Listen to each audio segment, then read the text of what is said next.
KBS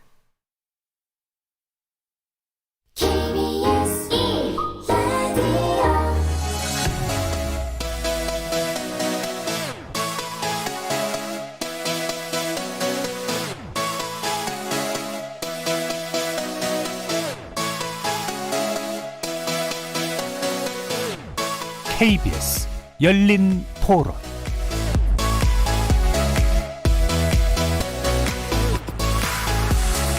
안녕하십니까. KBS 열린 토론 정준희입니다.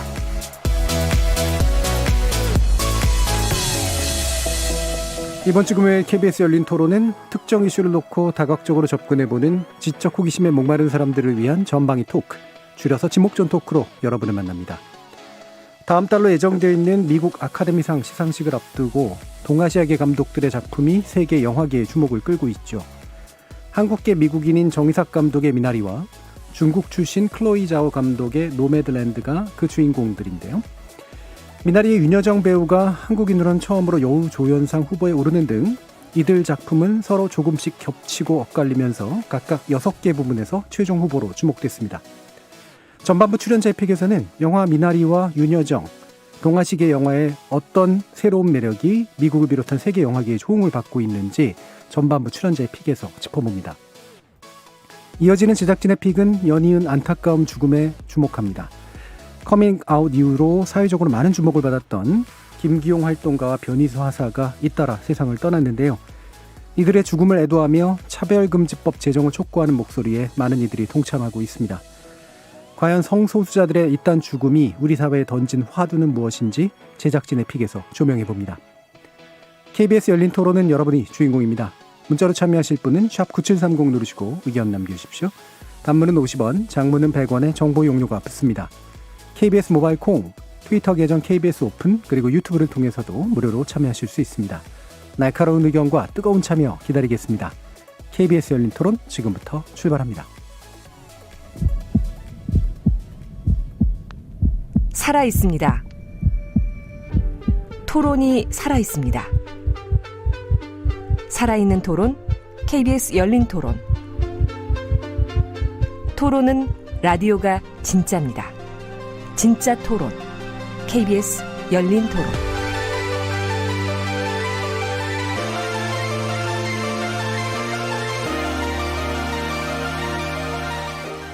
자, 지목전 토크 함께해 주시는 분들 소개하겠습니다. 문화비평가 이태광 경희대 교수 나오셨습니다. 네, 반갑습니다. 이태광입니다. 나라를 걱정하는 과학자 이종필 건국대 교수 나오셨습니다. 안녕하세요. 이종필입니다. 사람, 사랑, 공감의 소설가 서유미 작가 나오셨습니다. 안녕하세요. 서유미입니다.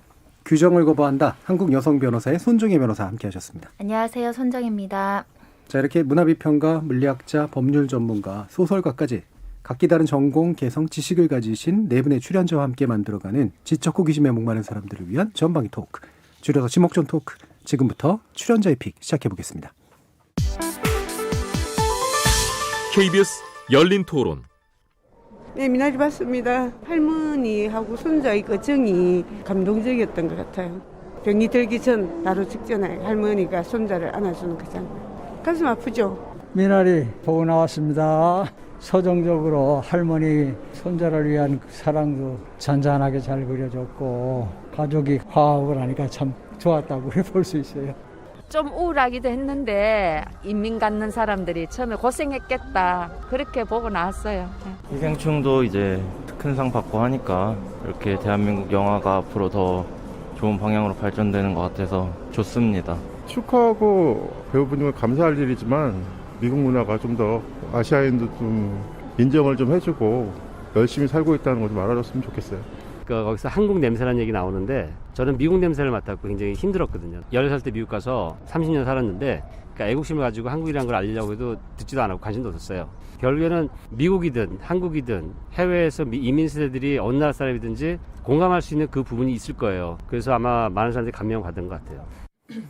예, 뭐 많은 분들 얘기해 주셨던 것처럼 이제 미나리가 오늘의 중요한 주제 중에 하나인데요. 오늘 주제 이태광 교수님께서 선택해 주셨습니다. 말씀 부탁드릴게요. 네, 사실 지난 15일이었죠. 93회 아카데미상 시상식 후보 발표가 있었는데요.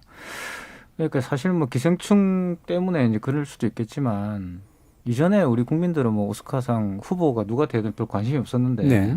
이번에 굉장히 많이 관심을 보이시는 것 같고 그 후보 발표 이후에도 소셜 미디어에 한국 분들이 이제 시청하시고 후보작에 오른 미나리를 이렇게 언급을 많이 하시더라고요. 사실 이제 미나리는 또 기생충과 달리 우리 영화가 아니라 미국 영화라 볼 수가 있는데 한국 배우로 최초로 이제 이 여우조연상에 이제 그 지명 대신 윤여정 쌤의 또 인기도 한 몫을 하는 거 아닌가 싶어요. 그러니까 많은 분들이 이렇게 관심을 가지고 금방 청취자분들 이제 인터뷰도 보시면은 거기서 이제 윤여정 쌤만 보시고 나오셔가지고 할머니가 사실 그 부분은 그 영화에서 굉장히 포션이 작은데 그런 말씀을 하셨습니다. 그래서 저는 이게 이제 물론 뭐 한국 영화가 이렇게 뭐 성장한 거냐 또는 뭐 아시아의 어떤 그런 문화적인 어떤 역량이 확인된 거 아니냐 이런 말씀을 하실 수도 있겠지만 제 개인적으로 이게 이제 또 미국 영화이고 또 골든글로브상과 관련되어서 이제 상당히 많은 논란도 빚었고 그 와중에서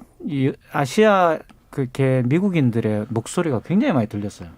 그게 조금 다른 점이었고 그래서 작년에 기생충이 그 오스카상을 받는 것도 우연이 아니었다는 생각이 좀 드는 거죠. 그래서 이게 단순하게 이제 미나리라는 한국 이민자를 다룬 영화가 미국에서 주목을 받고 있다의 수준이 아니라 이게 어떤 미국 사회의 어떤 변화를 보여준 거 아니냐 이런 생각이 들었고요. 특히 그 아시아계 미국인들이라고 보통 이제 우리가 이야기하는 에이전 아메리칸을 부르는 이 사람들이 최근에 어떤 통계에 보면은 거의 지금 미국 인구의 6% 이상을 6.5% 이상을 지금 점하고 있는데 인종 그룹 중에서 가장 빨리 지금 성장하고 있는 그러니까 인구가 늘어나고 있는 집단 중에 하나죠. 그래서 안타까운 지금 소식이 또 들려왔지만 아틀란타에서 총격 사건 같은 경우 과거에는 이제 주로 다른 이제 소수 이민자 중에 타격 대상으로 삼았는데 이번에 아시안들을 타격 대상으로 삼았다는 것은 그것도 이제 지금 미국 사회가 바뀌고 있는 그런 모습을 보여준다는 생각이 들고요. 그래서 이 미나리라는 영화가 오스카에서 주목을 받는 것은 단순한 문화적 현상이라기보다는 이처럼 미국 내에서의 달라지고 있는 아시아계의 위상들 그리고 그 위상들이 이 영화에 대한 관심으로 이어지고 있는 거 아닌가. 그래서 한번 그런 어떤 변화들의 의미를 한번 짚어보는 것이 지금 중요하지 않을까. 이렇게 해서 이걸 택하게 됐습니다. 지난번에 우리 윤여정 배우에 관련돼서 이제 이야기를 또 이미 한번 또 나눈 적이 있습니다만, 그래서 이게 이제 그 흔한 뭐 한류 열풍 뭐 이런 부분으로서가 아니라, 그러니까 미국 사회가 워낙 다양한 인종들이 이제 모여 사는 그런 사회인데 거기서 동아시아계, 아시아계 사람들의 뭐 위상이라 그럴까? 위상이라는 게 뭐 정확한 위치 정도겠죠. 이게 높다 낮다의 문제가 아니니까 이게 이제 그러니까 뭔가 부분이 커지는데. 그게 두 가지 양면성이 있는 것 같아요. 한편으로는 이제 목소리가 커진다는 것도 되지만 동시에 뭐냐면 이제 타겟이 되는 그런 측면도 좀 있어서 이걸 문화적 현상으로서 한번 이해해보고 싶다라는 그런 말씀도 주셨는데, 자, 다른 분들은 미나리 보시면서 준비를 하셨는지 아니면은 이런 복잡하고 심오한 이태광 교수님의 뜻을 헤아리면서 준비하셨는지 모르겠습니다. 한번 선배님 말씀 들어볼까요? 저는 그 미나리를 봤어요. 또 원래 주말에 보기로 했는데 오늘 방송을 앞두고 이제 부랴부랴 가서 보게 돼서 굉장히 기뻤습니다. 첫 번째는 내가 영화관에 와 있다는 사실이 너무 기뻤고요. 두 번째로는 이 영화 미나리에 대한 정보가 굉장히 많고 이민에 대한 키워드가 있어서 보통 제가 생각하는 이민을 주제로 한 영화들은 차별이 좀 두드러지고 그 차별을 극복해 나가는 성장 드라마들이 많았는데 또 미나리는 그런 인종차별 아주 두드러지게 보여주진 않더라고요. 오히려 정서적으로 미국 정서를 토대로 해서 한국인들, 그러니까 한국인과 인종과 상관없이 그냥 가족들이 어떻게 위기를 극복해 나가고 가족 간의 화합을 하고 정서적으로 교류를 하는가에 대한 질문을 던져줘서 사실은 저는 가족에 굉장히 집중을 했고요. 부부가 부부싸움하는 모습도 굉장히 저는 제 모습 같았고 또 친정엄마랑 딸과의 모습도 제 모습 같았고 또 외할머니가 나오는 장면에서 또 외할머니와 나를 떠올리면서 요소가 나도 저런 가족애가 있는데 우리 가족끼리도 저런 문제가 있는데 우리 한국 사회에서도 우리 남편들 여전히 가장으로서 이제 부양에 대한 책임, 도전에 대한 어떤 부담감 이런 거 갖고 있고 아내들은 또 그 와중에 또 교육을 신경 써야 되는 뭐 그런 장면들을 보면서 남 얘기하는 것 같지 않아서 자연스럽게 봤고요. 다만 이제 우리나라하고는 조금 다른 문화들, 뭐 기독교나 이런 것들이 너무 자연스럽게 나오는 부분에 있어서는 이래서 미국 영화라고 하셨구나라고 이제 생각을 했죠. 손 변호사님이 이제 평상시에 보면 공감력이 참 좋으세요. 그래서 모든 미디어 컨텐츠를 접하면 다 공감하시는데 예, 거기에 일부 공감이 안 되는 미국 문화적 요소에 대해서까지 예, 얘기를 해주셨네요. 자 그러면 우리 이종필 교수님 어떠신가요? 이제 국내 관객들의 평가를 좀 예. 이렇게 SNS로 봤는데 대체로 이제 좀 약간 실망스럽다 내지는 좀 밋밋하다. 기대보다 뭐 이제 이런 평가들이 많더라고요. 저는 이제 그런 평가를 많이 보고 가서 예. 오히려 생각보다 밋밋하지 않은데 이제 저는 이제 그런 느낌 받았고 저는 일단 이제 영화 자체에 대한 어떤 제 느낌만 좀 말씀드리자면 첫 장면부터 그 막막함, 이 미국 시골 깡촌에 그냥 혼자 내버려진 정말 아무것도 없는 어떤 나를 보호해줄 수 있는 울타리가 전혀 없는데 내팽겨쳐진 어떤 가족의 모습 이게 그냥 딱 와닿는 거예요. 예. 근데 이제 그 영화 평들 보니까 이제 그냥 국내에서만 계신 분들은 좀 약간 공감하기 좀 그냥 네. 그렇다라는 거지만은 이제 이민의 경험이 있는 분들은 너무 격하게 이제 공감하는 어떤 그 평가들을 많이 받거든요. 네. 그래서 이건 영화가 아니라 이민자 다큐라는 말이 나올 정도로 장면 하나하나, 소품 하나하나에까지 야 어떻게 저런 디테일까지 살렸을까라는 이제 평들이 나오는 걸 봤는데 이제 저는 이민의 경험이 없으니까 그 정도까지는 아니었지만은 그냥 그 내던져진 막막함. 예. 그 비슷한 경험은 저도 이제 살면서 느껴본 적이 있어서 네. 그런 것들이 굉장히 좀 잘 표현이 됐다. 그런 느낌은 이제 그 굉장히 좀 이렇게 제 가슴에 와닿았었고 그리고 이게 사실 한국 가족들의 그 이민 가서 겪은 스토리긴 하지만은 미국 사람들에게도 뭔가 좀 레트로적인 어떤 감성을 불러일으키는 요소들이 상당히 좀 많이 있는 것 같고 예.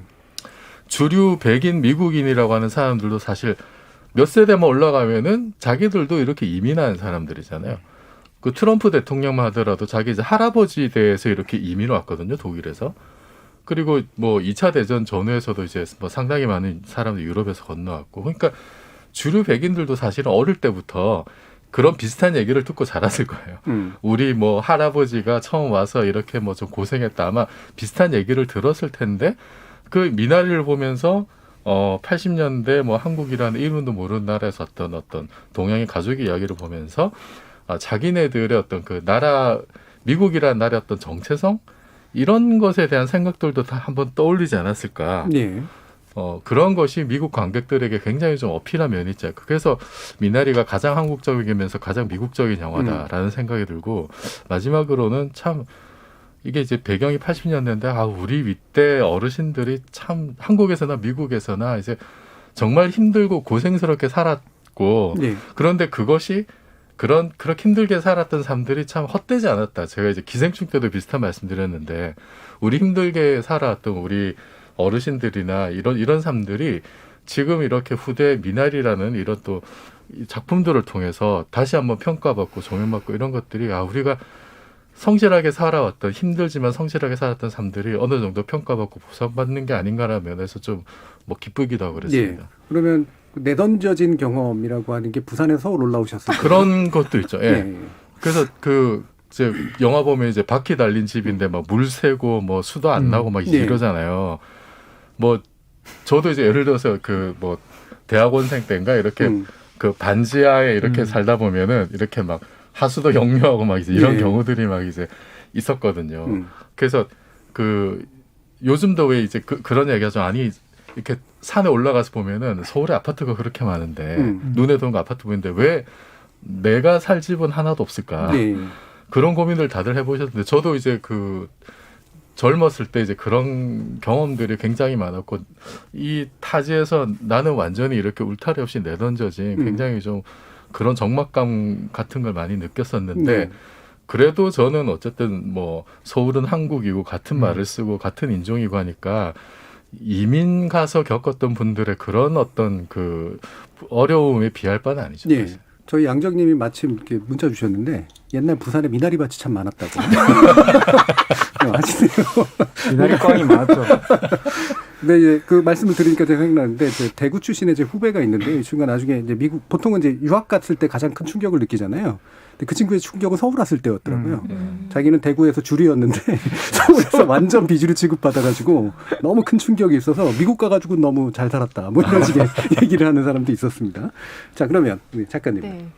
저만 미나리를 안 본 것 같아요. 네. 저는 시간이 안 돼서 못 봐서 대신에 평론을 많이 찾아봤어요. 머리로 연애를 공부한 사람처럼. 네. 지금 얘기 들으니까 더 궁금해지고 좀 보고 싶은데 일단 기본적으로 저는 미나리라는 제목과 그다음에 이제 그 극 중에 할머니인 윤여정 배우가 이제 그 미나리 씨앗을 가져가서 이제 심는다는 거를 이제 봤었는데 그 상징이 너무 좋았던 것 같아요. 미국이란 나라 자체가 워낙 이민자로 이루어진 나라고 근데 거기서 그 나라만의 고유한 것을 가져가서 거기다 심는 것. 그러니까 마치 한국인들이 거기 가서 살면서 뿌리를 내린다라고 하는 것을 상징한 그대로. 그래서 되게 그 감독분이 굉장히 문학적인 것을 가지고서는 영화를 만드셨나 보다라는 느낌이 들어서 되게 좋았었고 그 부분이 되게 여타의 다른 그 미국에 있는 다른 민족분들 에게도 굉장한 울림을 주지 않았을까라는 생각이 들어요. 우리도 정말 올라가면 할머니 할아버지가 저랬지. 모습은 좀 다르지만 그래서 아마 보편적 정서를 좀 만들지 않았을까 싶은 생각이 들어요. 그렇겠네요. 지금 원희님이 다시 또 문자 주셨는데 지금도 부산 김해 대저의 미나리밥 많습니다. 지금 계속 업데이트되는 그런 정보를 주시고 계시는데요. 저 옛날에 시골에 살 때 우리 집 땅도 아닌 것 같은데 아무튼 집집마다 이렇게 미나리가 있었어요. 물 많은데 미나리 있었던 것 같아요. 완전 시골에는. 그땐 그게 귀한지 몰랐는데 지금 이만큼이 엄청 비싸거든요. 개울에 미나리 많죠. 네. 물이 좀 안 미나리가 좋은데. 이제 물 정화 기능도 있기 그렇죠. 때문에 많이 심어놓습니다. 그게 미나리 꽝입니다. 미나리 꽝. 이제 리수님이 이젠 그래미나 아카데미 시상식에서 수상받고 인정받을 필요는 없습니다. 우리나라 문화 자체로 대단히 훌륭합니다. 서양인의 눈의 관점에서 인정받는 걸 벗어나야 해요라는 말씀 주셨는데요. 뭐 상이 이제 계속 받으면 좋겠고요. 다만 인정받지 않으면 되게 막 바보가 된 듯한 그런 느낌 이런 건 이제 뭐 없어도 되지 않은가 싶은데 그러면 마침 얘기가 나온 김에 영화 얘기 좀 더 해보죠. 일단은 노매드랜드 이게 이제 전 처음에 노매드랜드인 줄 알았어요. 미친 사람이 없다 뭐 이런 뜻인 줄 알았는데 보니까 유목민의 나 땅이다라는 그런 뜻이었더라고요.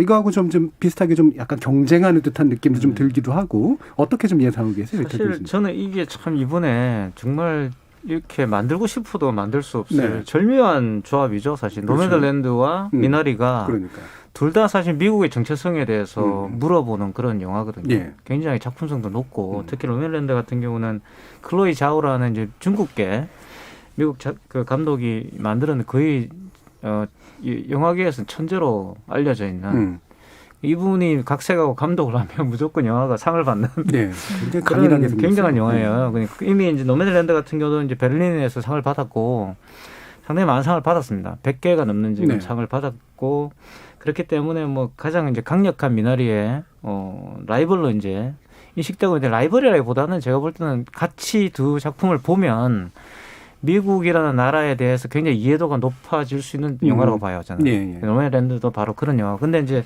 미나리 같은 경우는 이 노매드랜드는 사실 어떻게 보면 지금까지 이런 주제를 다룬 영화는 많이 있었습니다. 미국이라는 게 아메리칸 드림이 무너졌고 또 이제 그렇기 때문에 이제 사람들이 새로운 정체성을 찾아 나가야 된다. 뭐 이런 이야기들은 굉장히 많이 있었잖아요, 지금까지. 근데 미나리는 그런 영화가 아니죠.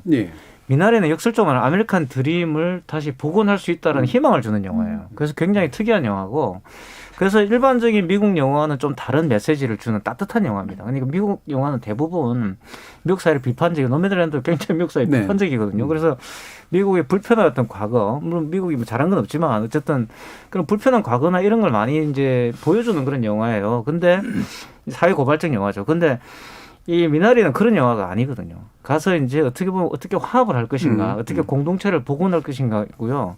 약간 제가 이제 스포일러를 약간 하자면 십자가 지고 돌아다니는 이렇게 백인 루저가 한 명 있는데 루저입니다. 쉽게 말하면 백인이 그런 사람들이 이제 트럼프를 지지한 거 아니겠어요? 그러니까 그게 한국 전쟁까지 참전해가지고 근데 이 사람이 먹고 살 게 없으니까 와가지고 이제 한국 이민자에게 일거리를 달라고 그래요. 이런 모습들이 사실 지금 미국의 어떤 현실이죠. 뭐 며칠 전에 이제 일어났던 그 불행한 소식 같은 경우도 사실은 이제 그런 문제이거든요. 자칫 이제 그렇게 흘러갈 수 있는 그런 상황인데 이 영화는 둘의 어떤 그런 화합, 상생으로 이렇게 그려낸단 말입니다. 그리고 심지어는 그걸 통해서 처음에 이 주인공이 그 포를 이해하지 못하다가 이해하게 되죠. 나중에 끝날 때쯤 되면. 그리고 제일 중요한 게 이 스티브 윤이 열린했던 이 주인공은 교회를 가지 않아요. 그러다가 나중에 보시면은 교회를 가는 걸로 이제 되어 있습니다. 그러니까 그런 것들도 이제 처음에는 자신의 어떤 고집을 세우면서 이민자들이 자기의 어떤 그런 방식을 고집하다가 미국 사회 내에 이제 스며들게 되는 그런 모습을 그린 거거든요. 그래서 이 영화에 대한 어떤 관심은 대체적으로 희망을 주기 때문에 저는 굉장히 많은 주목을 받고 있다고 저는 생각을 하거든요. 그리고 이제 이정필 교수님 아주 중요한 말씀을 하셨는데 처음에 저는 이 영화 굉장히 주목받고 그러길래 도대체 왜지라고 생각해서 제일 이상한 게 뭐냐 그러면 윤여정 선생님이 굉장히 주목을 받잖아요. 그게 물론 이제 한국에서 주목을 받는 건 제가 이해가 되겠는데 미국에서 굉장히 많이 주목을 받는 거예요. 그러니까 영화가 작품성이 높은 영화가 이렇게 조연이 주목을 받는 경우는 잘 없어요. 그러니까 보통 주연이 주목을 받죠. 근데 이 영화는 작품성이 높은데 이상하게 조연이 자꾸 이제 주목을 받더라고요. 그래서 이건 도대체 뭐지라고 생각했는데 샌드라 오가 이제 그 한국계 미국 배우입니다. 유명한 배우죠. 그 샌드라 오가 처음에는 자기가 한국계라고 이야기를 안 하다가 이제 이야기를 하게 됐는데 최근에 알게 됐죠, 우리들이. 근데 이 샌드라 오가 한 인터뷰가 있어요. 거기에 보면은 윤여정 선생님이 연기한 그 할머니 순자를 보니까 내 할머니가 생각났다라는 거죠. 굉장히 그의 정언을 많이 들었어요, 제가. 그러니까 사실 부끄러운 그 영화에서도 사실 부끄러운 할머니로 나오는데 심지어 아이작 정도 정의삭 감독도 자기 할머니가 부끄러웠다고 그러잖아요. 그러니까 이민 2세대 그 아시안 미국인들에게는 아시아계 미국인들에게는 할머니라는 존재는 부끄러운 존재인 거죠. 감춰야 되는 존재고 그 영화에 나오듯이 이거는 끊어내야 되는 어떤 내가 버리고 온 국가의 어떤 그런 유산 같은 거였잖아요. 근데 이 영화는 그걸 품는 걸로 이제 그려놨잖아요, 그죠? 그런 어떤 문제점들이 이렇게 극복되는 걸로 그려놨는데, 근데 실제로 그런 경험들이 아시아계 미국, 특히 이제 한국계 미국인들한테 쏟아지고 있는 겁니다. 그 굉장히 많은 인터뷰가 있어서 제가 되게 신기하게 생각했는데 이게 이제 제가 노마드 인 런던은 좀 다른 시점인 것 같아요. 미나리가 주목받는. 상당히 저는 그런 점들이 좀 흥미로웠고 그래서 다큐라는 이야기가 그래서 나온다는 거죠. 이게 단순하게 허구지만 너무나도 이제 그런 부분들이 많은 그 한국계 미국인들을 자극하고 특히 그 대부분 또 한국 이 중산층 이상의 이 분들이 보면은 미국에 갔다 오신 경험들이 많이 있잖아요. 뭐 유학을 갔다 왔다든가 뭐 좀 사업을 하러 갔다 오셨다든가. 근데 이분들 역시 이 영화를 보면은 되게 눈물을 흘렸다. 특히 이제 이분들은 이제 주인공이 이제 깔칸소로 데리고 가는 가족들을 데리고 차를 몰고 가는 장면이 나오거든요. 그 장면이 정말 쓸쓸하면서 정말 참 그 인상적인 장면이에요. 근데 그거를 보고 울었다는 분이 그렇게 많더라고요. 저도 이제 그 장면이 굉장히 그냥 제가 겪어보지는 않았지만 예전에 그냥 이제 미국 서부 황량한 데 갈 때 느꼈던 어떤 두려움, 막막함 이런 게 확 느껴지는 거예요. 그런 공감들이 제가 볼 때 이 영화를 흑우지만 너무나도 이렇게 다큐 같은 어떤 그런 느낌으로 받아들이게 만들고 있는 것 같아요. 그래서 상당히 많은 적응들이 있고 그러니까 좀 이해가 좀 되는구나라는 생각이 좀 들고 이 영화가 가지고 있는 미처 우리가 이제 한국 관객으로서는 어떻게 보면 좀 낯설 수가 있는데 그런 부분들이 미국 관객들에게는 굉장히 공감을 일으키고 있는 거 아닌가 이런 생각이 좀 들더라고요. 그러니까. 그러면 이 부분을 한번 또 다른 분들하고 같이 얘기를 해보죠. 지금 많이 논란이 됐던 게 이제 골든글로브에서 이제 작품상에 배제됐던 거 이게 차별이냐 아니냐 또 이제 도대체 미국의 영화라는 게 뭘까? 한국인에 의한 영화라는 게 뭘까? 또는 아시아인에 의한 영화라는 게 또 뭘까? 뭐 이런 약간 정체성의 문제이긴 할 텐데요. 이런 것들을 우리는 어떻게 또 이해를 해야 되지? 또 이제 미국의 로컬 상인 아카데미상을 해서 우리가 이해를 하면서 아까 선배님께서 상당 부분 또 보편적인 정서로 공감하면서도 또 이렇게 좀 다른 느낌 같은 게 들었다라고 말씀 주셨는데 사실 우리가 코로나19 팬데믹을 겪기 전에는 아무리 세계적으로 유동성이 있고 많이 활발하게 교류를 한다고 하더라도 이렇게 미디어 콘텐츠가 온라인상으로 확 퍼진 경험을 별로 하지 않았죠. 영화도 마찬가지입니다. 뭐 유력한 데서 나오면 또 이제 전 세계적으로 돌기는 하지만 요즘에는 OTT 시장을 토대로 사실 전 세계적으로 영화를 보는 시대이기 때문에 이게 어느 국가의 영화인지를 규정을 하는 게 이제 불필요한 일이 돼버리는데도 불구하고 과거의 관행 때문에 이게 외국어 영화냐 미국 영화냐에 따라서 이제 후보 노미네이트 되는 것 자체가 분류되다 보니까 그에 대한 반발이 굉장히 많은 것 같고요. 그러다 보니까 다양성이 너무 희색됐다. 왜냐하면 이 미나리라는 것도 뭐 감독 자체도 한국계이고 한국계 배우들도 나오고 그리고 한국어가 굉장히 많이 나오잖아요.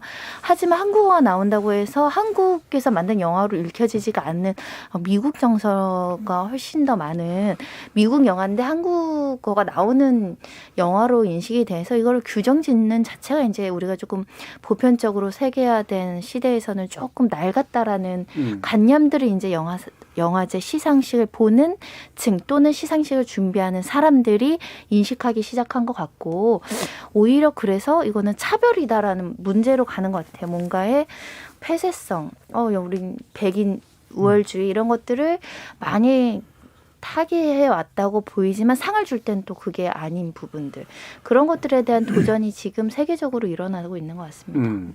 그러면 이게 전체적으로 뭐 예를 들면 아예 뭐 다 초청해가지고 상을 주는 국제적인 영화제가 있고 그다음에 또 그렇지 않은 성격을 가지긴 또 아카데미 같은 경우에는 뭐 좀 또 다릅니다만 이제 회원에 의해서 또 주어지는 또 상이기도 하고 뭐 좀 국제적인 맥락들은 좀 다른 것 같은데 말씀처럼 이때 뭔가 좀 재구분이 좀 필요한 또는 재정비가 필요한 뭐 이런 시점인 것 같기는 해요. 서유미 작가님 뭐 한국어 작업을 하시지만 예 비슷한 또 뭐 문제 의식이 좀 있으실 것 같은데.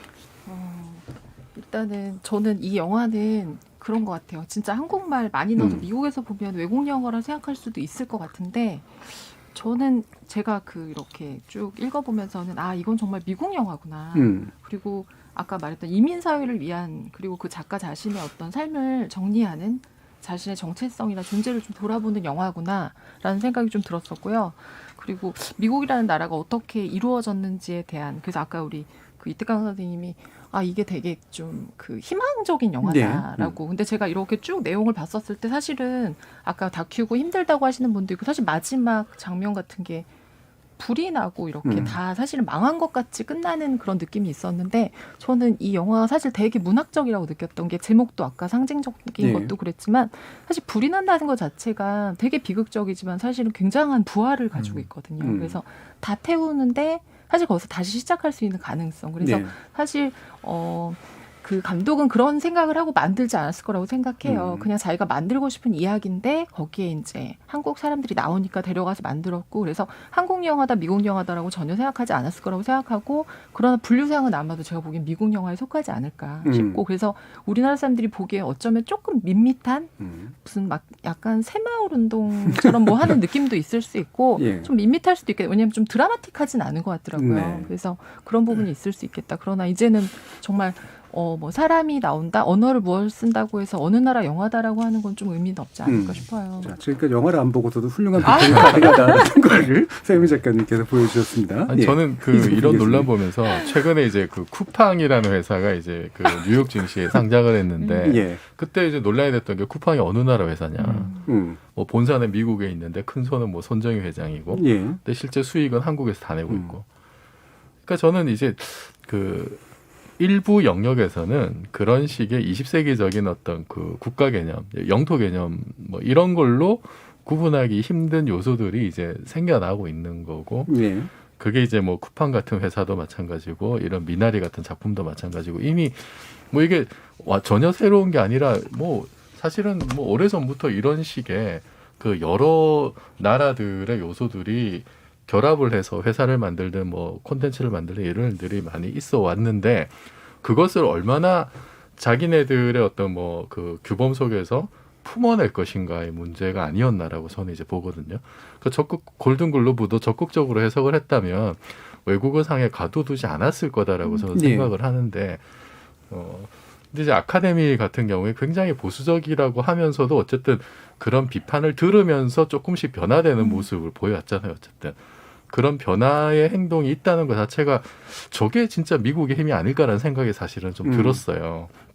근데 저는 이제 최근에 얼마 전에 이제 애틀란타 총기 사고도 있고 아시아인에 대한 혐오 문제들이 이제 막 생겨나고 있는데 이게 뭐 물론 직접적인 출발점은 이제 트럼프 시대이기도 했습니다만 사실 바이든 정부도 보면은 트럼프 반대로 하고 있긴 합니다만 반중국 정책 같은 거는 그대로 하고 있거든요. 그러니까 대놓고 사실은 이렇게 중국에 대한 어떤 국가 정책으로 사실 특정 국가를 적대시하고 그런 노선을 공공연하게 드러냈을 때 그때 과연 그 나라 국민들이 그러면은 어떤 특정 나라에 대해서 어떻게 생각할 거냐. 뭐 이제 뭐 중국이 선하냐 뭐 나쁘냐 이런 문제를 떠나서요. 네. 그 당연히 그 자국 국민들이 그 특정 국가 사람들에 대해서 미워하는 마음을 가질 여지가 이제 많다는 거죠, 사실은. 그래서 이런 혐오 범죄에 대해서 저는 그런 어떤 정치의 영역이 상당히 책임이 있다. 바이든 행정부도 자유로울 수 없지 않느냐는 생각이 들고, 그래서 이거를 극복하는 방식이 그렇게 뭐 정치 영역에서 완전히 해결이 되기 어렵다라고 보고, 그거를 커버하는 것이 저는 이제 문화의 힘이라고 보거든요. 그래서 미나리 같은 작품들이 이렇게 아카데미라는 큰 무대에서 인정을 받고 공감을 얻어 나갔을 때 이것이 정말로 그 미국에 있는 뭐 소수민족이라든지 그런 소수자들에 대한 그런 사람들에 대한 어떤 지금까지 차별적인 요소 이거를 극복하는데 훨씬 더 실효적인 어떤 효과를 줄 수 있지 않을까. 그래서 저는 미나리가 이렇게 뭐 6개나 이제 후보에 오르고 또 큰 상까지 받게 된다면은 그것이 미치는 파급력이 단지 뭐 좋은 영화 만들어서 상 받았다 이런 것이 아니라 정말로 어떤 미국의 정치의 영역에 해결하지 못하는 문제를 문화의 영역에서 한번 다시 이렇게 새롭게 하는 좋은 출발점이 되지 않을까 기대를 가지고 있습니다. 예. 그러면 이게 그 내용이 미국적이다, 한국적이다라고 하는 거를 판단하는 문제와 그다음에 이제 이렇게 상을 주는 과정에서 이제 이거를 그 상의 어떤 컨셉 안에서 인정해 주는 거잖아요. 그 상이 추구하는 어떤 지향을 충분히 획득했다라고 하는 방식에서 이제 인정해 주는 거는 또 약간 구분할 필요가 있는 것 같은데 뭐 두 가지 측면에서 이태강 교수님 보기에 미국 사회가 또는 아카데미나 이런 미국 영화계가 뭔가 좀 변화하고 있는 그런 모습들은 좀 충분히 파악이 되시나요? 그러니까 왜 이제 아카데미 오스카상이 이제 이런 변화에 민감할 수밖에 없냐면 일단 이게 아카데미는 세계적인 관객, 세계 관객을 봅니다. 그러니까 어쩔 수가 없어요. 그러니까 헐리우드 시장 자체가 이미 말씀하신 거 이종필 교수님 말씀하신 것처럼 뭐 헐리우드가 미국이냐 이러면 사실 할 말은 없거든요. 미국 헐리우드에 더 외국계가 더 훨씬 많고 배우들도 그렇고 이번에 노미네이트된 그 배우들도 보시면은 대부분 다 이민자 출신들이고요. 또 심지어는 기생충은 이미 미국에서 만들어지지도 않았던 영화였잖아요. 그 왜 그렇게 하냐면 우리나라의 영화 시장이라는 것도 무시무시한 위력을 가지고 있기 때문에 단일 영화 시장으로는 사실 우리나라 영화 시장이 가장 큰 시장이잖아요. 그러니까 그런 것들을 무시할 수가 없는 거예요. 아카데미는. 근데 골든글로브는 좀 다르죠. 골든글로브는 말 그대로 우리 치면 이제 아까 뭐 지방상이라고 그래요. 로컬상입니다. 로컬상 말 그대로. 이 로컬 아재들이 이제 솔직히 말하면 그냥 이제 뭐 정신을 못 차리고 있는 거죠. 그러니까 그리고 또 그분들은 그렇게 하더라도 뭐 크게 이제 그런 어떤 지금의 어떤 위상에 흔들릴 일이 없는 거예요. 이 그래미상도 마찬가지잖아요. 그래미 같은 경우도 굳이 뭐 해외에서 온 그런 외국 가수들에게 상을 줄 필요는 없다라는 거예요. 그러니까 그래서 이제 이분들은 로컬을 보기 때문에 여전히 이제 그런 상을 주는 거고요. 그리고 뭐 골든글로브보다 주 타깃은 드라마지 않습니까? 그죠?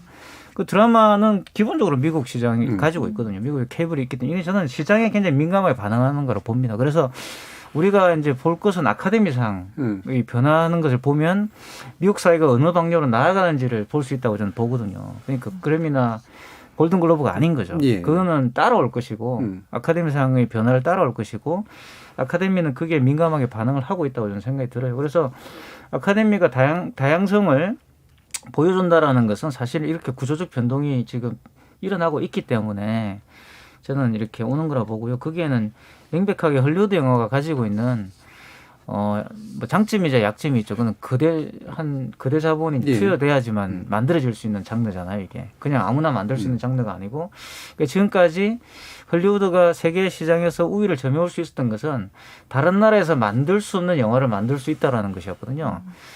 이걸 이제 깨트린 곳이 바로 중국이죠. 지금 중국이 이제 특히 우리나라에 지금 넷플릭스에 지금 개봉한 승리호 같은 경우가 대표적입니다. 그러니까 승리호는 미국이 만드는 예산의 절반도 안 들여서 지금 그런 걸 만들었단 말이에요.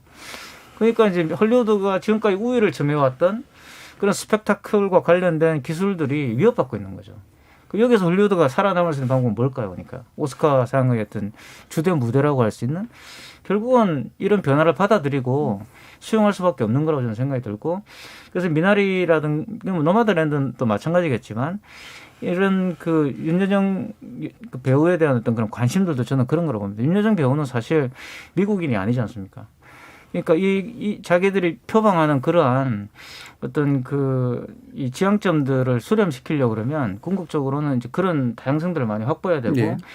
사실 뭐 이런 것들은 과거에 이한 감독 같은 경우 상을 받는 걸 통해서 보여줬어요. 네. 그러니까. 근데 이제 계속 이것이 이어져야 되는 것이죠. 그래서 그런 부분들에서 아카데미가 향후에 이제 미국 사회 변화를 보여주는 바로미터가 될 것이다. 저는 그렇게 생각합니다. 그러니까 이제 과거에 동아시아계 출신의 감독들은 뭐 나름대로 약간 아트주의 감독 같은 경향이 좀 있었고, 그러나 일부러 또 타겟을 잡은 측면도 좀 있잖아요. 그쪽에 평론가들의 타겟을 잡은 것도 있었고, 그다음에 약간 오리엔탈리즘에 좀 호소하는 그런 측면도 좀 있었고, 근데 지금 같은 경우에는 이제 뭔가 약간 더 보편적이고 약간 더 울림이 좀 있는 그런 정서들이랄까, 뭐 이런 주제들로 좀 이렇게 이동해 가면서 이민자나 이민자 출신인 분들이 또 오히려 그런 것들을 굉장히 잘 포착하는 그런 민감성을 가지고 있는 그런 측면들도 좀 있는 것 같은데, 그러면 뭐 서유미 작가님이 감독은 아니지만 네.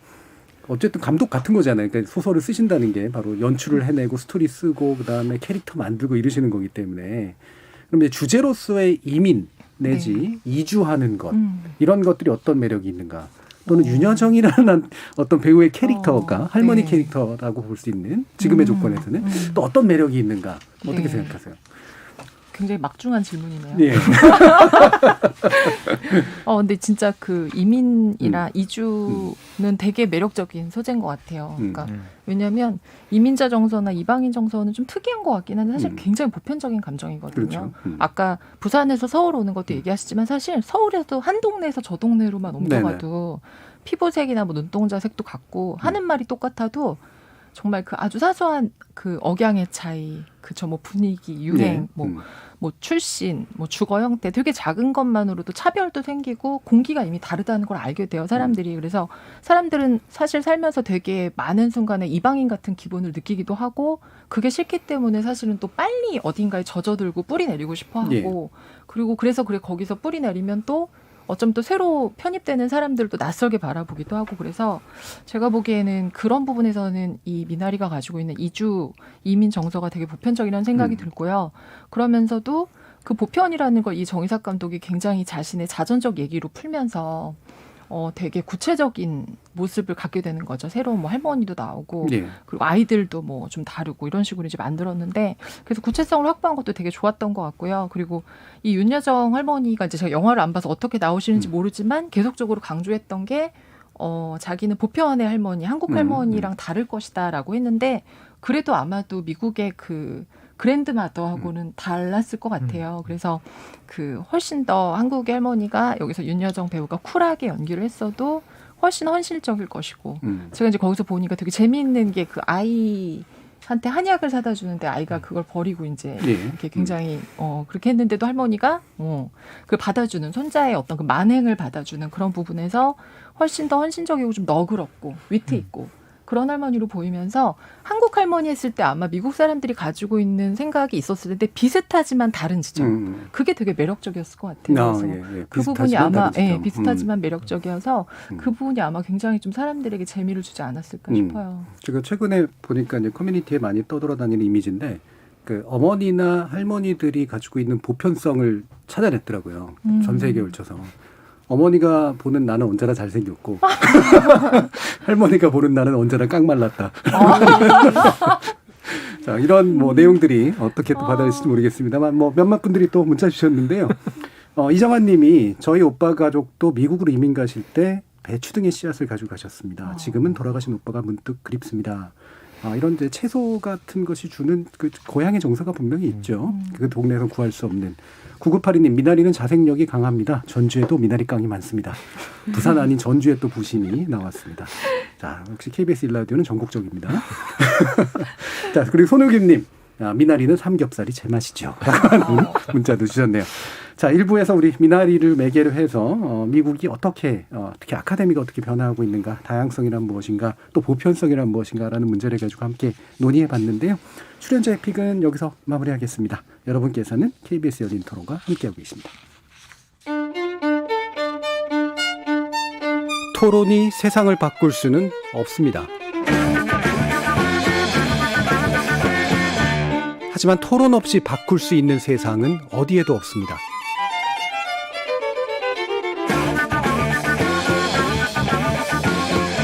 세상의 선한 변화를 갈망하는 당신. 정답이 아니라 질문의 힘을 믿는 당신. 우리 KBS 열린 토론에서 만납시다.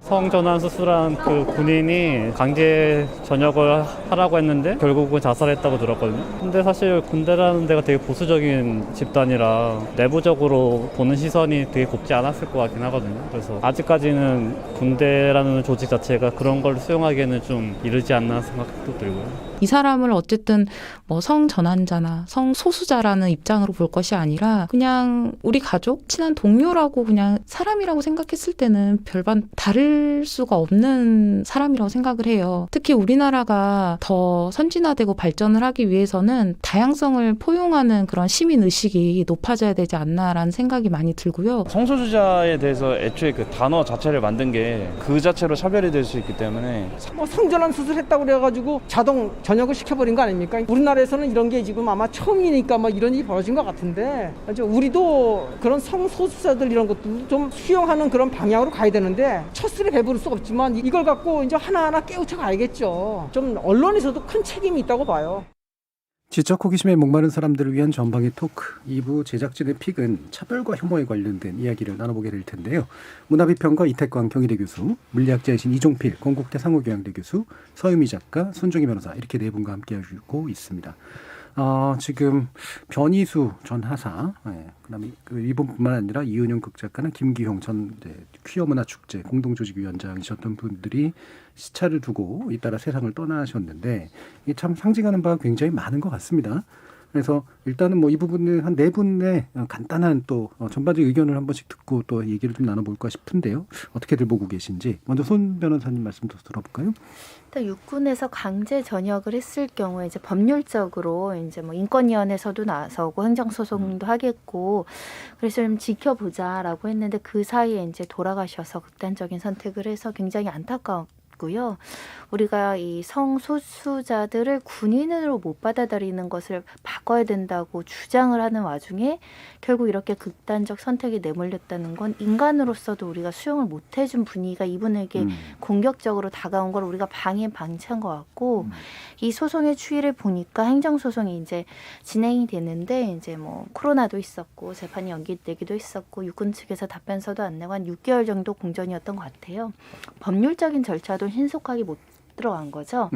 그런 면을 본인이 혼자 스스로 감당하기는 굉장히 어려웠겠다. 우리 사회가. 모든 소수자 문제에서 1호가 굉장히 많은 부분이 아프잖아요. 우리가 이런 군인의 문제, 하사, 부사관들의 문제는 처음 겪는 일이어서 우리가 너무 우왕좌왕하는 사이에 이분을 너무 심각하게 내몰았다라고 자책도 좀 들더라고요. 예, 이태광 교수님 어떻게 보세요? 사실 이게 하루 이틀 문제가 아니죠. 홍수천 씨가 아마 커밍아웃 해가지고 공개적으로 이제 본인의 어떤 그런 성적 정체성을 이야기한 한 20년 전에 있었던 것 같은데 그 뒤로 상황이 나아진 게 아니라 상황이 더 악화되어가는 그런 느낌을 많이 받았고 특히 변희수 하사 같은 경우는 너무나 안타까운 거죠. 그러니까 왜냐하면 이분 같은 경우는 정말 이제 이 문제와 관련돼서 가장 예민한 군대 문제, 그죠? 그 문제와 이 성정체성 문제를 엮어서 우리에게 성정체성과 국가의 문제라는 굉장히 큰 주제를 던지셨던 분이거든요. 저는 그래서 굉장히 그걸 보면서 인상적이었는데 이 안타깝게 이제 이런 결과로 이렇게 이어져서 굉장히 좀 마음이 아프고요. 그래서 저는 지금 한국 사회가 문화적으로 굉장히 이 대중문화라든가 이런 걸 봤을 때 개방적이고 이런 것처럼 보이지만 실질적으로 우리가 큰 변화가 없는 거 아닌가 하는 생각이 들어요. 지금 사실 대만이나 일본 같은 경우도 지금 이 성소수자 결혼을 지금 동성 결혼을 합헌으로 지금 위헌이라고 이제 그걸 금지하는 것을 위헌이라고 이제 판결을 했는데 대만도 이제 지금 일단 동성 결혼 허용했죠, 그죠? 법적으로. 그리고 이제 법적으로는 이런 문제가 적용되지 않는다 하더라도 아마 동남아시아 같은 데를 여행해 보시면은 굉장히 이런 성 정체성에 대해서 개방적이라는 걸 느끼실 수가 있습니다. 특히 필리핀이나 이런 데 가보시면은 굉장히 개방적이에요. 그래서 어떤 특정한 종교 국가가 아닌 이상 이런 문제와 관련되어 가지고 크게 저는 이렇게 문화적 저항을 저는 한국만큼 심한 곳을 본 적이 없거든요. 네. 대부분이 심지어는 인도 같은 경우도 사실 인도도 종교가 많지만 예. 인도 같은 경우도 뭐 그렇게 트랜스젠더나 이런 데 굉장히 관대합니다. 그러니까 그래서 그 제가 물어봤어요. 트랜스젠더가 이제 축제 때 와서 이렇게 춤을 추고 그러는데 저런 사람들에 대해서 이제 어떻게 바라보느냐 사회에서 굉장히 고대 때부터 있었더라고요. 그 사람들을 뭐 이제 신의 어떤 그런 자녀라고 생각한다고 이제 생각하더라고요. 물론 이제 그게 그분들에게는 또 다른 이제 그걸 수도 있겠지만 어쨌든 그 사회에서 배제하고 없는 것처럼 취급을 하지는 않더라고요. 그러니까 우리처럼 우리는 근데 지금 없는 것처럼 취급하고 네. 약간 뭐라고 해야 되지 이렇게 병이라고 생각하는 경향이 굉장히 강하잖아요. 비정상화시키고 어떤 질병으로 취급하는 그래서 그런 경우가 굉장히 많이 좀 실제로 뭐 그렇게 하시는지 모르겠지만 우리 아이가 뭐 이렇게 전염돼 가지고 성소수자가 되면 어떻게 해요? 뭐 이렇게 말씀하시는 학부모들 많이 계시고요. 그래서 사실 전염이 안 되거든요. 그런 것들은. 그래서 그렇게 태어나신 분을 어떻게 할까요? 그러니까 태어나셨는데 이제 이런 부분들을 저는 좀 고민을 해야 된다고 보고요. 이 부분에서 전폭적인 사회적인 어떤 그런 공감도 형성되지 않으면 우리가 겉으로는 이렇게 개방지고 이런 문화를 가지고 있지만 사실 참 부끄러운 겁니다. 제가 볼 네. 때는. 그 최근에 뭐 낙태가 이제 그 헌법 불합치판 경우를 낙태 관련된 형법적 처벌이나 이런 게 그런 경우들도 있었지만 말씀처럼 또 조사를 해보면 이를테면 뭐 이주인 문제라든가 동성애 문제, 심지어는 포르노그래피 문제 뭐 이런 식의 좀 금기시되는 사회적으로 금기시되는 것들에 대한 불허의 정도가 우리 사회가 굉장히 높은 편이에요. 그러니까 이슬람이나 권위주의 국가들보다도 외려 때로는 더 높은 전반적으로 보면 그래서 그런가 이 OECD 안에서 또 트랜스젠더 자살률이 가장 높은 것으로 또 나타나고 우리나라가 물론 자살률 전반적으로 좀 높기도 합니다만 이런 게 좀 전반적으로 우리가 민주화 이후로 꽤 개방된 사회가 된 것 같은데도 꽤 개방된 사회 가운데는 꽤 폐쇄적인 이런 모습들을 좀 보이는 건 분명한 것 같습니다. 서유미 작가님 어떠세요? 네. 저는 그 2020년 2월에 그 숭양여대 법학과 합격했던 트랜스젠더가 있었는데 그때 김기용 전 활동가가 그 트랜스젠더 그 학생하고 변희수 하사한테 편지를 쓴 게 있었어요. 그 신문에 실렸었는데 그 편지 내용이 되게 떠오르더라고요. 거기 뭐라고 썼냐면 함께 살아갑시다. 살아내지 않고 그냥 살아갈 수 있을 겁니다. 저는 작년에 두 친구를 떠나보냈고 그래서 저는 두 분도 지키고 싶습니다. 이렇게 썼는데 자기 친구도 잃고 이제 자기도 사실은 이제 목숨을 끊는 일이 일어나서 굉장히 좀 마음이 아팠어요. 지금도 약간 울컥하는 마음이 좀 생기네요. 근데 우리가 이 변희수 하사의 문제를 좀 약간 아까 뭐 그 시민분도 말씀하시지만 처음이어서 우왕좌왕하고 잘 모르고 신기해하고 뭐 그런 게 있대 이렇게 말하고 근데 이번에 이제 목숨을 걸고 이제 사실 얘기를 한 건데 이거를 좀 생명의 문제로 받아들이지를 못한 것 같아요. 그러다 보니까 생명을 놓치는 일이 생긴 것 같아요. 생명의 문제로 받아들이지 못한 것. 참 그런 것들도 얘기하시니까 예전에 그 자살이나 이런 거를 예방하시는 캠페인을 하셨던 분이 결국은 자살로 돌아가신 경우들 되게 아이러니한 경우들이 있었잖아요. 그러니까 우리가 뭔가 굳건함을 되게 강요하는 측면도 좀 있는 것 같아요. 이게 그렇게 힘들게 만드는 걸 생각하기보다 굳건히 살아야 된다. 이걸 또 너무 강조하는 그런 면도 좀 있어 보이지 않는가 싶은데 이정필 교수님은 어떠세요? 네, 저는 그 변희수 하사가 처음에 이렇게 그 커밍아웃하고 이제 기자회견하고 참 굉장히 눈물을 흘리면서 그렇게 호소하는 모습 보고 참 너무 이제 마음이 아팠고 그리고 그 모습을 봤을 때 사실은 그렇게 자기의 성 정체성이나 이런 부분을 그렇게 공개적으로 커밍아웃을 하고 굉장히 힘든 일이잖아요. 그때 군인으로서 한국 사회에서 상당히 힘든 일인데 그렇게까지 하면서도 자기는 군인으로서의 어떤 정체성을 지키며 살고 싶다. 저는 이분이 굉장히 정말 말하자면 정말 군인 정신이 투철한 분이라고 생각했어요. 보통 다른 사람들보다. 근데 이렇게 사실 보통 사람들은 이렇게 군대 가기를 싫어하는 게 사실 일반적인 정서인데 근데 왜 군에서는 이렇게 군인 정신이 가장 투철한 사람을 왜 배격했을까? 도대체 군대 한국의 육군이 원하는 군인은 어떤 군인인지 이런 생각까지 사실 들었어요. 지금까지 뭐 그 군대가 굉장히 많이 뭐 바뀌어 왔잖아요. 좋은 쪽으로 많이 바뀌어 왔습니다. 최근에는 뭐 스마트폰 사용까지 허용을 해왔고 그리고 며칠 전에 뉴스 보니까 이제 그 일반 사병들의 두발까지도 이렇게 좀 완화하는 쪽으로 가는 굉장히 좋은 쪽으로 바뀌어 오고 있는데 왜 이 문제에 대해서는 이렇게 완강할까? 국가인권위에서 그렇게 문제 제기까지 했음에도 불구하고 참 이게 저는 뭐 군대 전체의 정서라고 생각하고 싶진 않아요. 일부 위에서 중요한 결정을 내리시는 분들이 아직까지 좀 이렇게 그 정말 옛날의 어떤 사고방식으로 좀 이거를 보는 게 아닌가. 이것이 과연 21세기의 군대를 만들어 나가는데 정말 도움이 되는 결정인가. 그리고 군대만 놓고 보더라도 그렇고요. 그리고 사실 사회 전체적으로 보더라도 지금까지 우리가 뭐 민주화를 해왔고 하면서 그 어떤 중요하게 여겼던 가치가 뭐 산업화 민주화 이런 거 하면서 결국 뭐 이렇게 그 형식적인 민주주의의 완성 뭐 이런 것에 사실 많이 매달려 왔었는데 네. 거기서 커버되지 않은 여러 가지 문제들 그런 것들이 사실 이제 21세기 들어오면서 굉장히 많이 이제 노출이 되었고 그중에 가장 중요한 문제가 이 젠더의 문제였는데 이것을 우리가 이렇게 펼쳐놓고 슬기롭게 대화를 많이 해오지 못했다 이거는 그 결과가 이런 좀 비극적인 상황으로 나온 게 아닌가라 싶고요. 한 가지 정말 안타까운 거는 제 상식으로는 잘 이해가 안 되는 건데 왜 이거를 종교단체에서 그렇게 거부할까라는 게 좀 저는 잘 이해가 안 돼요. 오히려 제가 그냥 상식적으로 아는 종교라면 오히려 이런 소수자들 이렇게 좀 사회에서 이렇게 그 불합리하게 핍박받는 사람들을 가장 먼저 품어줘야 될 것 같은데 오히려 가장 앞장서서 이렇게 좀 공격하는 듯한 모습이 저는 그게 더 안타까워요. 예. 네. 지금 영삼김님은 다양성을 인정해야죠. 틀린 게 아니라 다르다가 아닐까요?라고 말씀 주셨고요. 또 정세영님은 되게 솔직한 말씀 주신 것 같은데 제 개인적으로 성소수자 인권이 중요하다고 생각합니다. 하지만 제 주변에서 갑자기 트랜스젠더를 갑자기 일반적으로 받아들이라고 강요하는 듯한 느낌이 드는 건 그러면 좀 화가 날 것 같습니다라는 그런 말씀도 주셨는데 뭐 이런 게 이제 정서들을 좀 잘 대변하고 있는 것 같은데요. 사실 또 군 얘기를 해주셨으니까 이종필 교수님이 뭐 인상적인 말씀이 그건 것 같아요. 그러니까 이분은 그 변호사 같은 경우에는 이제 가장 군인답고 싶었던 다만 그런데 트랜스젠더였던 것일 뿐인데 만약에 군이 이걸 못 받아들였다면 도대체 이들이 생각하는 군인다움이라는 게 뭐냐라는 그런 질문을 해주신 거잖아요.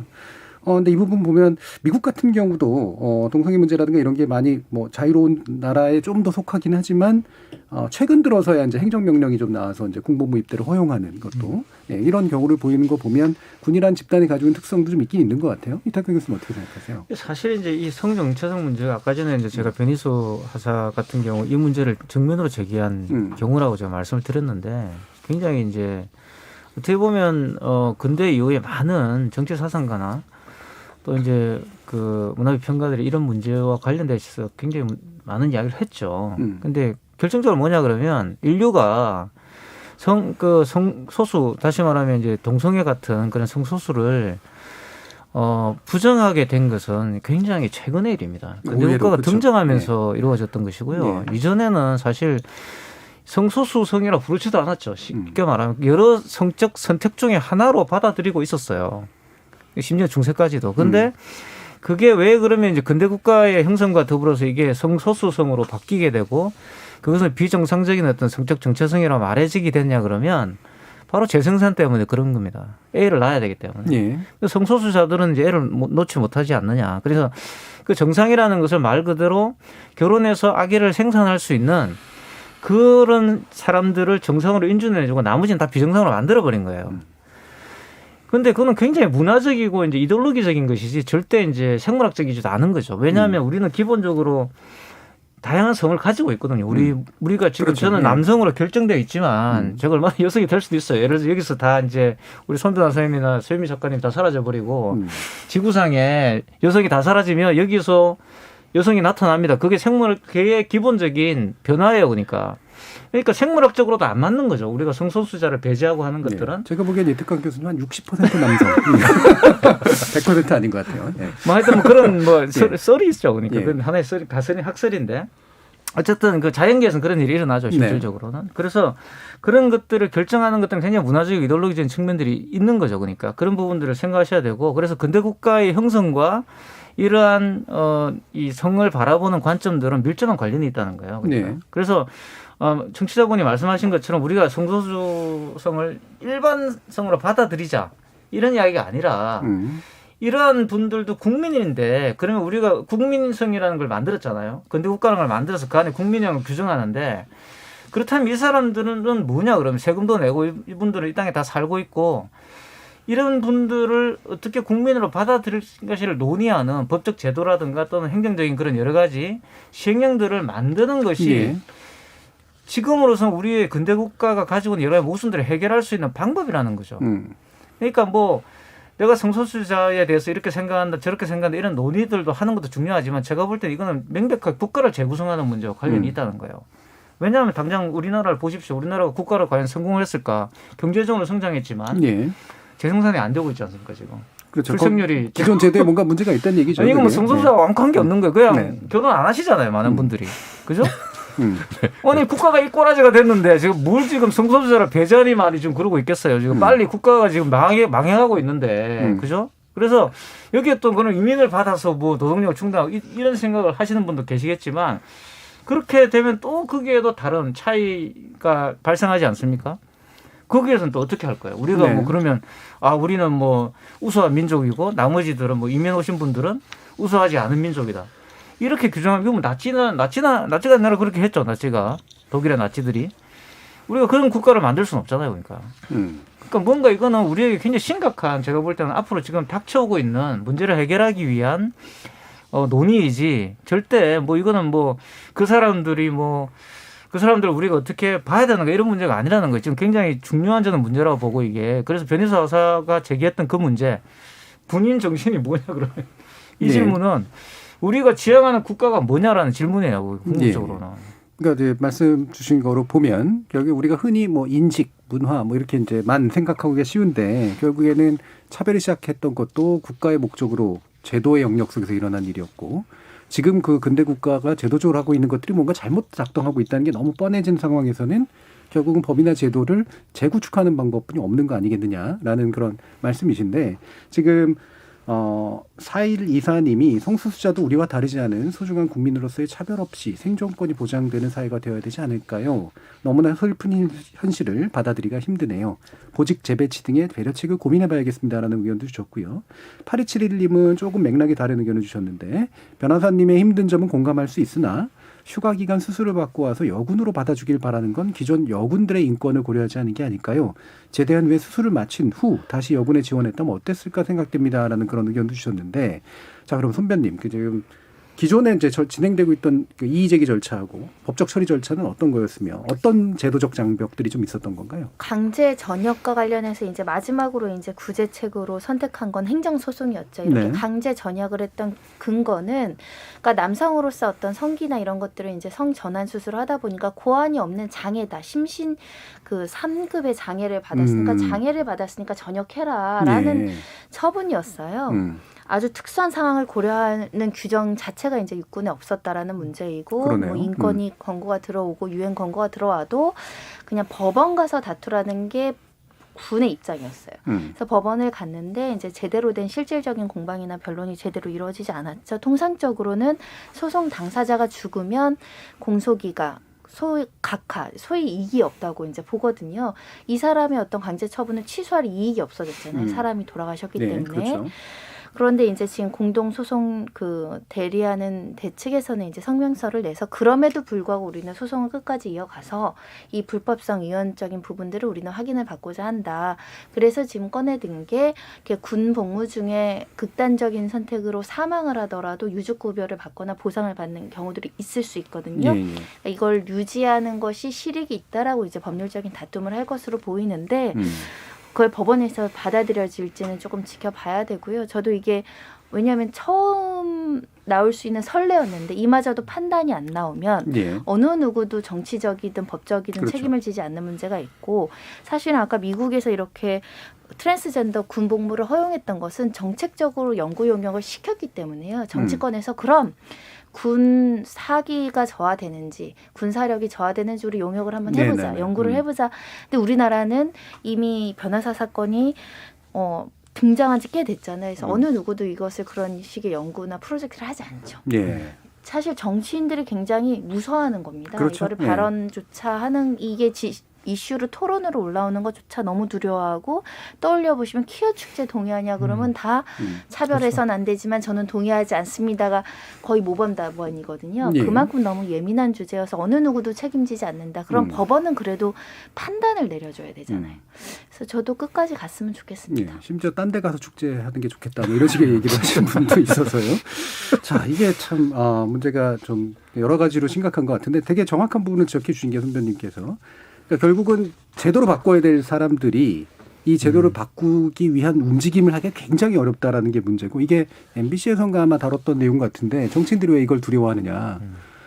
비록 다수는 아닌데, 그러니까 사실은 다수는 뭐 포괄적 차별금지법이라든가 아니면 성소수자 차별에 대해서 반대하는 분위기가 더 많은데 아주 강력한 소수들이 있는 거죠. 네, 이 근본주의라든가 이런 분들 아주 강력한 소수가 강하게 위협하고 심지어는 테러 위협도 가하고 그 다음에 조직해가지고 너를 떨어뜨려보겠다라고 하는 그런 실체적인 위협들을 가하는 데에서 실제로 정치인들이 이걸 움직이기가 굉장히 어렵다라는 점이 사실은 중요한 문제인 것 같아요. 결국에는 사회적으로는 사실 상당 부분 좀 완화된 분위기들이 있는데 실제로 정치에서는 그 문제가 해결이 되지 않는 그런 문제겠죠. 이종필 교수님. 네,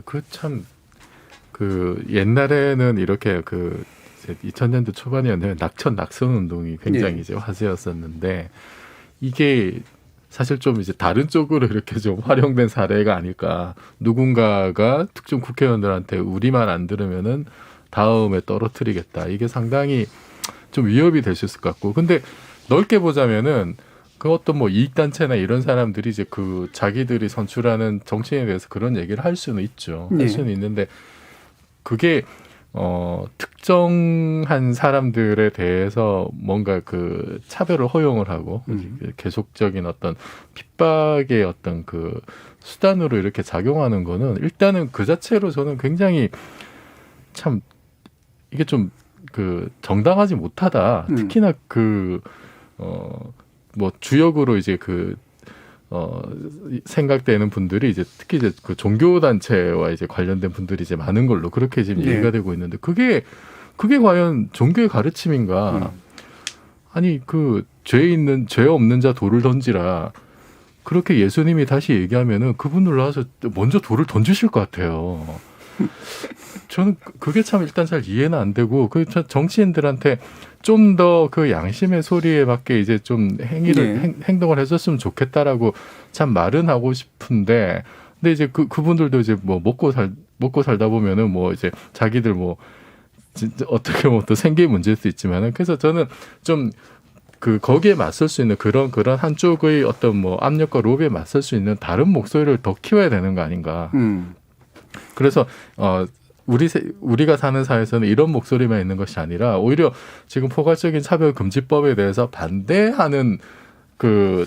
반대하거나 주저하는 정치인에 대해서 시민사회 다른 목소리들이 당신들이 그렇게 반대하면은 우리가 다음 선거에서 우리도 뭔가 행동에 나서겠다라고 하는 목소리를 좀 모으는 것도 저는 좀 필요하다고 봐요. 네. 그리고 사실은 저는 그런 생각을 많이 하는데 우리가 이렇게 좀 편하게 사는 것들이 어떤 면에서는 그게 경우에 따라서는 남을 차별해서 얻는 편리함인 경우들도 있거든요.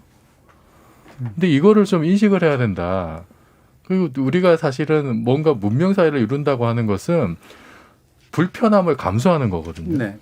나 편하자고 모든 걸 다 하는 것이 아니라 내가 조금 불편해지고 내가 좀 마음의 상처가 생기더라도 그래도 뭔가 다른 사람들을 좀 더 배려하고 그거를 위한 어떤 제도를 만들고 나의 불편함을 조금은 이렇게 좀 내가 허용을 하고 이런 쪽으로 가는 게 맞는 방향이지 그거를 이렇게 무시하고 계속 나 혼자만 편하게 살겠다.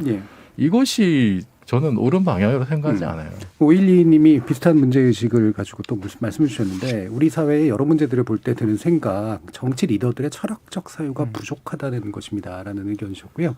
또 다른 의견 주신 분 중 가운데는 5869님이 말씀하시는 내용이 이미 한쪽으로 치우쳐 있는 것 같습니다. 솔직히 군 문제에 있어서는 좀 더 생각해 봐야 됩니다.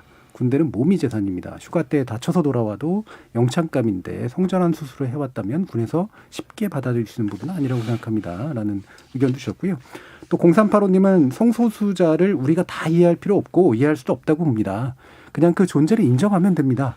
왜 엄연히 존재하는데 그걸 부정하고 마치 이상한 사람, 비정상적인 사람 취급해서는 없는 존재, 없애야 하는 대상으로 만드는 게 문제가 아닐까 합니다라는 의견도 주셨습니다.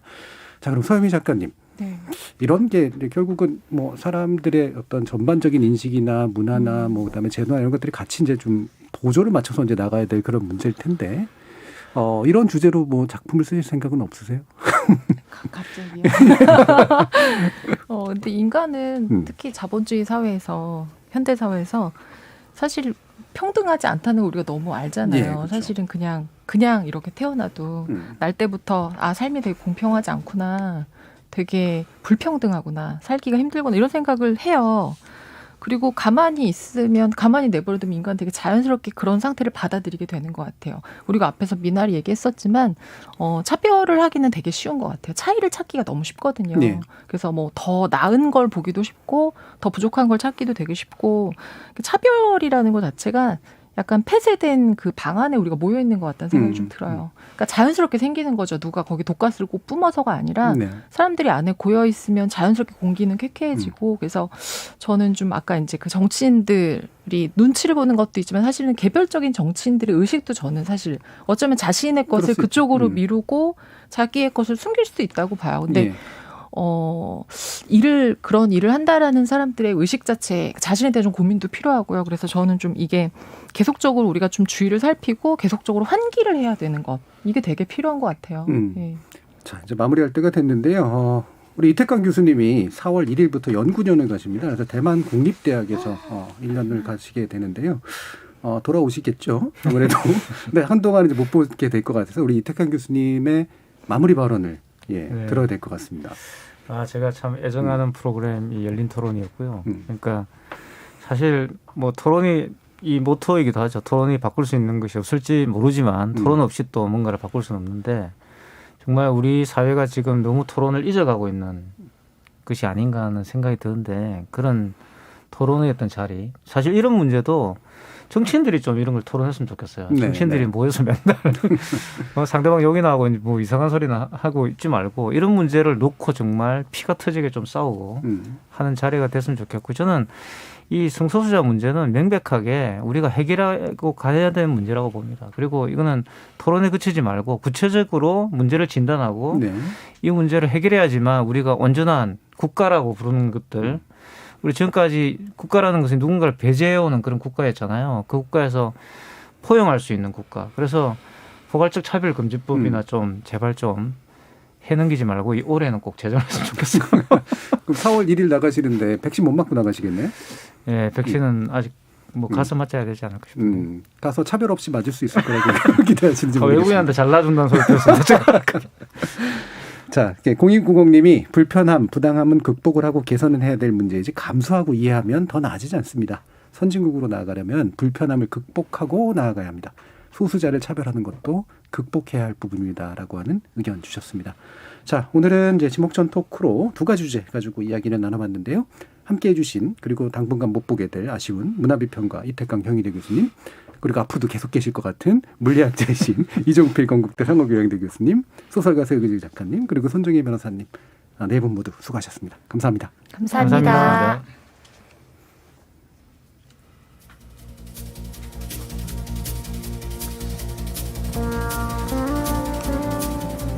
정처 없이 이동해야 하는 삶도 고달프지만 어딘가에 뿌리 내려 사는 일도 그리 쉽지만은 않습니다. 어디서든 잘 사는 것처럼 보이는 미나리라고 한들 막상 속사정을 들어보면 고통이 없었겠습니까? 특히 낯선 땅에서 소수자로 살아가야 한다면 더 그렇겠지요. 영화 노매드랜드에는 이런 대화가 나옵니다. 우리 엄마가 당신 홈리스라던데 맞나요? 아니요, 저는 홈리스가 아니에요. 집이 없을 뿐이죠. 그건 다르잖아요. 맞아요, 다르죠. 걱정 말아요. 전 괜찮아요. 모든 이들의 정체성과 안식처는 존중되어야 마땅합니다. 그게 누구든 말입니다. 저는 다음 주 월요일 저녁 7시 20분에 다시 찾아뵙겠습니다. 지금까지 KBS 열린 토론 정준이었습니다.